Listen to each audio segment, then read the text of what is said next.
Hi, we're reading the story. We're on page 135, and we were talking about Samuel. Christy figured out that Samuel was the last judge and the first prophet. I don't know how we said that before, but we didn't say it like that. Okay, so we also realized that they had been, and by they we mean the Israelites, worshiping idols, and Samuel had insisted that they stop. Now, when Samuel grew old, Chris, can you turn that fan off? Because I feel like I'm shouting over it. Yes, thank you. When Samuel grew old, he appointed his sons as Israel's leaders. The name of his firstborn was Joel, and the name of his second was Abijah. And they served at Beersheba. But his sons did not follow his ways, and they turned aside to dishonest gain and accepted bribes and perverted justice. Now we don't know exactly why, but likely Samuel was doing what? The same thing that Eli had done.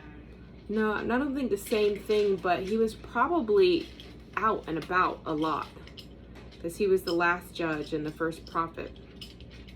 So it might have been that he might not have been kind of overseeing their day-to-day interactions, helping them to form good habits, because good habits help to form good character. I don't know. It doesn't say anything about the mom. Yeah, I wonder who he married. I wonder who he married to. It doesn't say. It just says him and his sons. So all the elders of Israel gathered together and came to Samuel at Ramah. And they said to him, "You are old." You are old. And your sons do not follow your ways. And that is Samuel's responsibility. He did have a responsibility to the nation, but he also has a responsibility to his sons. Now appoint a king to lead us, such as all the other nations have. I notice how they're demanding to him and not really requesting. That's why I don't really like the Israelites sometimes, because they keep on worshiping idols. They kept on complaining in the desert, and I sort of feel like those who didn't make it into the promised land deserved it. Well, I mean, we all deserve hell. HE double hockey sticks. Yes. But when they said, "Give us a king to lead us," this displeased Samuel. So he prayed to the Lord. Good response. And the Lord told Samuel, "Listen to all that the people are saying to you. It is not you they have rejected, but they've rejected me." This is the Lord speaking. "They've rejected me as their king." So they don't recognize that the Lord is their king. And this is what I think we need to recognize in our country, is to recognize the Lord himself as our king, and not, because we have a president and we have the Supreme Court and we have Congress, but we've steadily gone away from the Lord. And that's because the Lord isn't actually our king. We might have had Christian principles, but being founded on a Christian value isn't the same as having the Lord as your king. Now, and people say, "Well, what does that look like?" I don't know. We have to ask the Lord. We didn't even ask. And ask, just like Samuel here. "As they have done from the day I brought them up out of Egypt until this day, forsaking me and serving other gods," meaning idols, "so they are doing to you. Now listen to them, but warn them solemnly. Give them a firm warning, and let them know what the king who will reign over them will claim as his rights." So Samuel told the Israelites all the words of the Lord to the people who were asking for a king. Samuel said, "This is what the king who will reign over you will claim as his rights. The king will take your sons and make them serve with his chariots and horses," meaning as soldiers, "and they will run in front of his chariots. Some he will assign to be commanders of thousands and commanders of 50s, and other to plow his ground and reap his harvest," meaning work his grounds. "And still others to make weapons of war and equipment for his chariots. He will take your daughters to be perfumers and cooks and bakers." It sounds like taking them for his service, not meaning as opposed to what they would believe is for them to do. He will take the best of your fields and the vineyards and the olive groves and give them to his attendants, meaning his servants.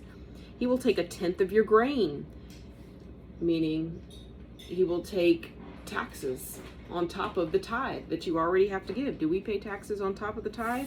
Yes, we do. And your vintage, and give it to his officials and his servants.